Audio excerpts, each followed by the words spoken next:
This is Clean at Work with John Barrett and Sarah Bacca. So, welcome to the next episode at Clean at Work.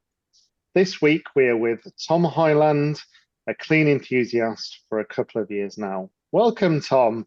Yay! Woohoo! Thanks, John. Thanks, Love Sarah. the enthusiasm. Yeah.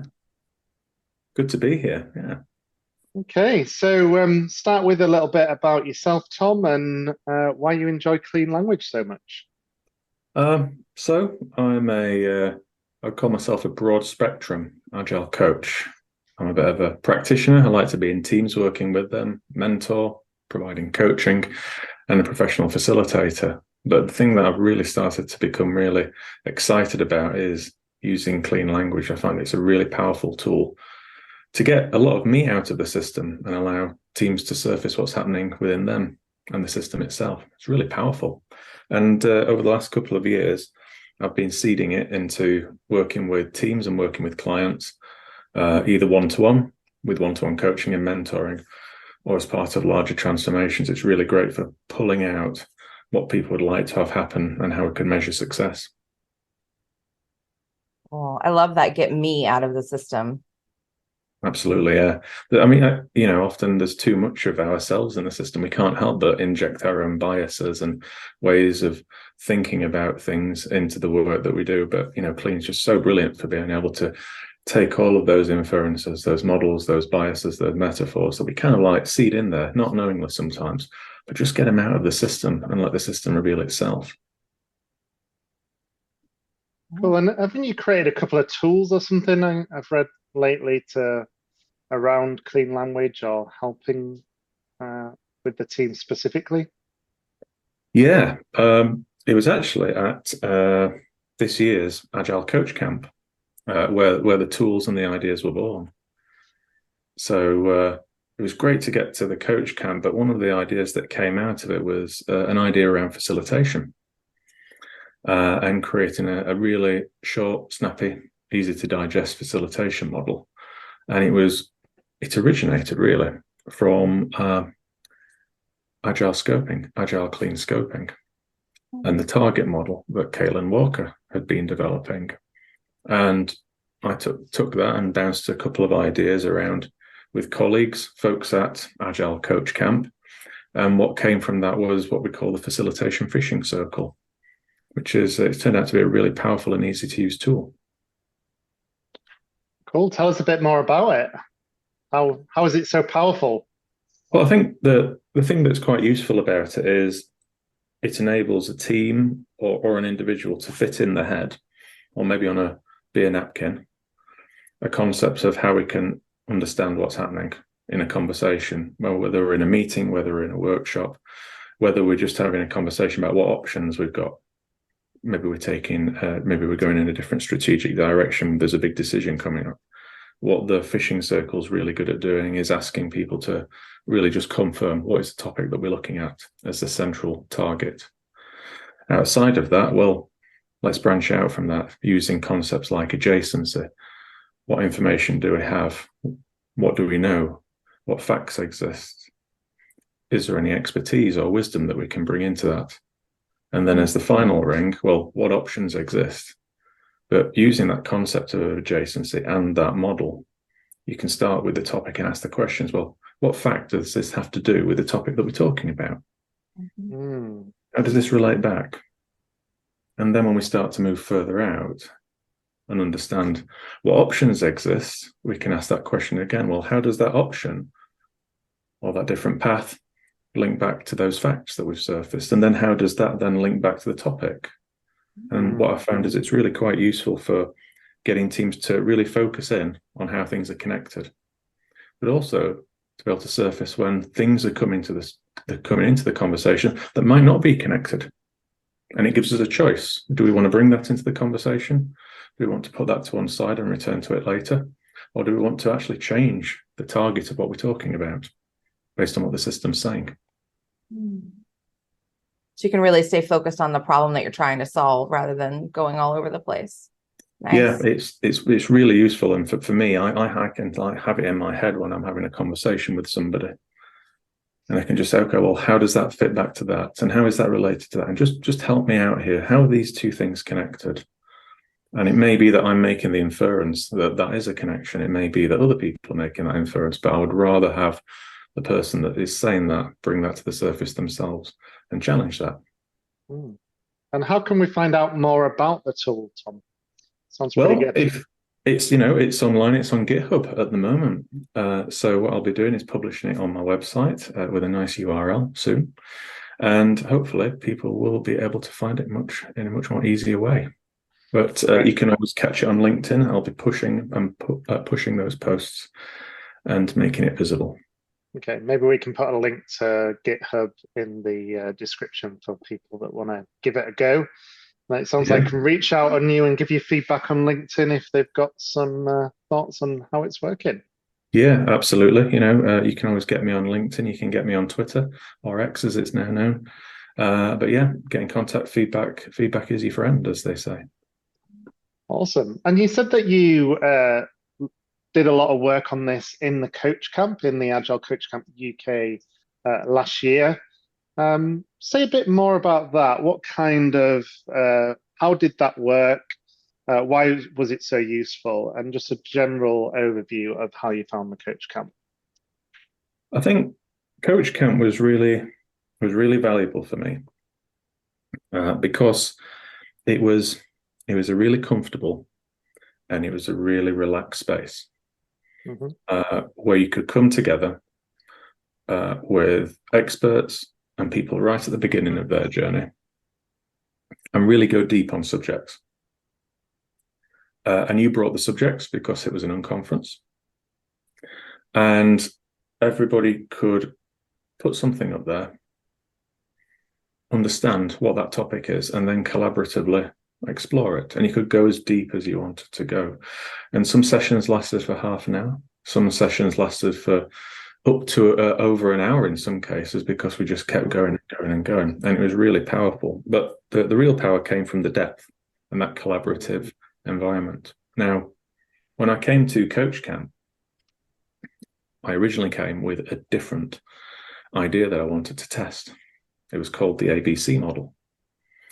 And I was really fortunate in that other people wanted to hear about that. And I got some direct feedback really early on, right at the beginning of Agile Coach Camp. And what that feedback told me was that the model that I was designing, the model I was thinking about, it just wasn't ready. And the way I was thinking about releasing it just wouldn't have enabled that collaboration. But through the conversations, and by listening to other people, being able to go from session to session, just listen to the different vibes that are there, talking to people that have published other models and the different mechanisms that they've used. Coach Camp was brilliant for me because there was a bit of serendipity. A model that I'd seen before kind of came into view. And some of the other ideas that I'd had over the last couple of years all started to form and coalesce together. And what popped out of that was the Facilitation Fishing Circle. And I think that's one of the things that Agile Coach Camp gave me. It was a place to be able to have that space, that psychological safety, where you could collaborate and not compete, and have a real community where you can evolve an idea. And that is where a lot of the work for the Facilitation Fishing Circle took place. That community enabled that product to be formed. Have you been to other open space unconferences before, Tom? Yeah, I've been to quite a few before in the past. I think the big difference with the Coach Camp format was that we were able to go really deep. As I've mentioned before, we were able to go really deep on subjects. And the number of people that were at Coach Camp was actually quite small compared to other conferences. I think we had maybe around 10, 12 people when we met back in September. And I think the few people and the wide spaces really widened that bandwidth for communication and collaboration. And you could have more intimate conversations. And it wasn't a clean conference as such. It was at Caitlin Walker's house. It's an you may have known. And Sean, he gets upset if we call it Caitlin's house and not Sean's house. Caitlin and Sean's house. And there was a number of people who had various levels of skill around clean language. Do you think that made any difference to the camp at all? Definitely. I think, I was really fortunate. I was surrounded by real experts in that area. And, I'm not an expert in that area. I'm part of the way into my journey and still learning. But being in that immersive space was absolutely brilliant because I could work with Caitlin. I could work with, as you mentioned, Sean as well. And we didn't just practice clean language, we practiced things like clean spaces as well. And we took those ideas about different perspectives and then we used them in learning about other subjects like Cynefin and exploring different domains and different spaces. So it was really, really powerful. Oh yeah, I remember the whirly gig as well, and doing a session around that where kind of spinning around in different perceptual positions that Sean did. It's really cool. Did you feel like you learned anything about clean itself or discovered anything that you hadn't known before? I think the thing that I came away with, the biggest, almost the experience that left the biggest lasting impression for me was clean spaces. And working really closely with somebody in the role of the client and then also in the role of the coach and swapping those roles. So I'd read about clean spaces before. I'd tried it out a couple of times, but being in that immersive space, and as John mentioned, we're at Caitlin and Sean's house, and what we were doing was we were moving around the garden to understand how, when we're in a different space and a different place, it changes our perspective on a problem.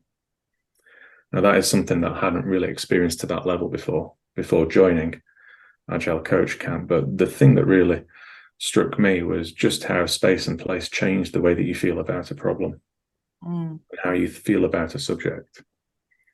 And I think the really powerful thing about Agile Coach Camp being in that space and place was that going to that space and place, I felt that I was kind of separated from the world for a couple of days. Now, that had a profound effect on how I was feeling about my profession, how I felt about collaboration with others. It really energized me. But it really changed the way that I was thinking and feeling about what I do, but also how I do it. So it was really quite deep in terms of reflection. Wow. Sounds very different than other open spaces I've been to that didn't feel like they went that deep. Yeah, it was really quite personal in some cases, but obviously where people feel comfortable doing that. And I think because we had such few people there, we felt comfortable to be able to talk about things and really unpick some difficult subjects in a way that was sensitive and that felt right to everybody. So really powerful stuff.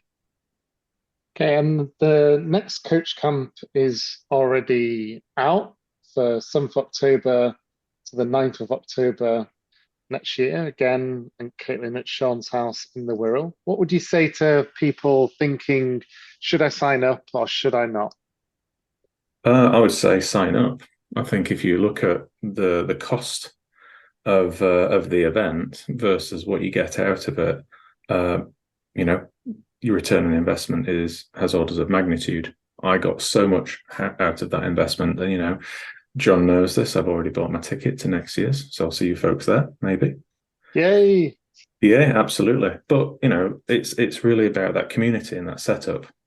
So I think if next year's is as this year's has been, I think it'll be absolutely fantastic. So if you're looking to spend a learning and development fund, if you're trying to invest in yourself, you could be wanting just to do another certified Scrum Master course. I would say spend the money on getting to Agile Coach Camp. It's brilliant. Unless it's John's certified Scrum Master course. Of course, yes, of course. I'm glad you said that, Sarah, not me.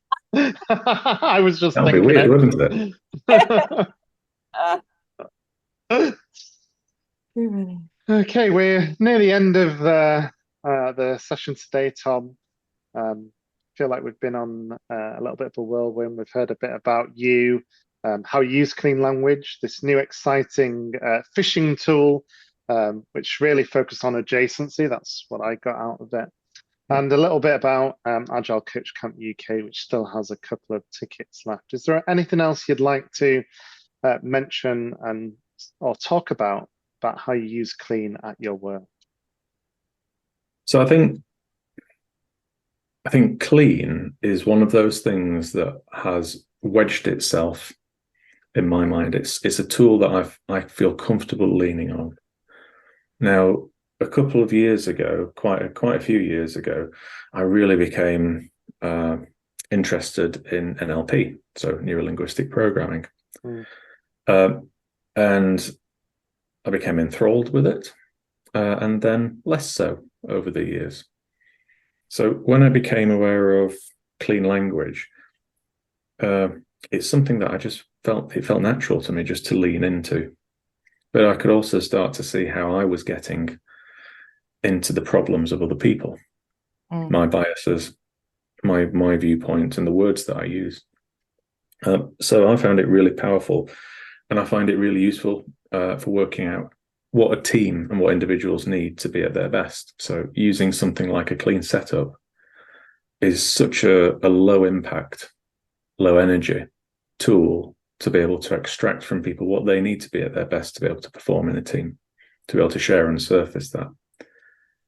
It's good for me when I'm in a line management role and I'm managing other people. So I can ask them very clearly, what do you need from me so you can be at your best? And what signals should I pay attention to that you want me to pay attention to if something's not quite right? And how do you want me to respond? And that's really powerful too.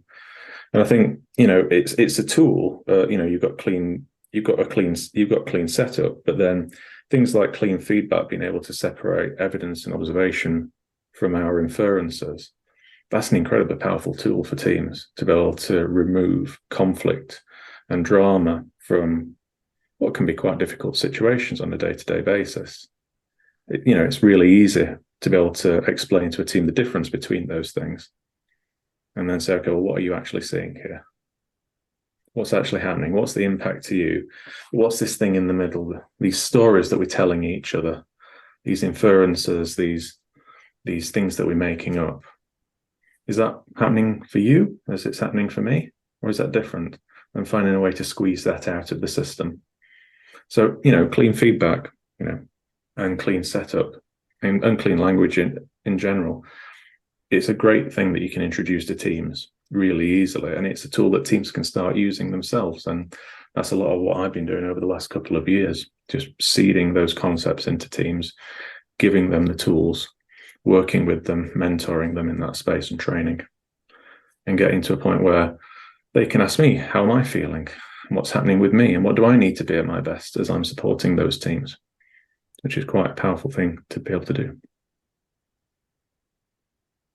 Cool. Stunned silence, I think, from me and Sarah. So we're at the end of our time today. Thank you for coming and joining us, Tom. And thank you for all our listeners for listening. Please do subscribe for future episodes that will be coming soon. But for now, we'll see you later. Bye. Bye.